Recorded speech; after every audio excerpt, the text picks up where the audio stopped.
得唔得？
我諗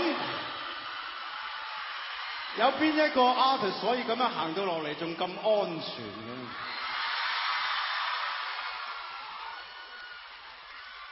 一個咁有秩序嘅歌迷會，點可能會俾佢消失啊？由今日開始，我哋個華仔天地會更加強盛。會更加龐大。我哋下一次嘅目標就喺紅館開 party， 得唔得？好，既然大家都有呢個理想嘅，就繼續咯噃。亦都係送上一首慢歌，呢首慢歌希望你哋靜靜咁聽。亦都曾經迷到好多少女㗎，呢首歌就係叫做《再吻我吧》。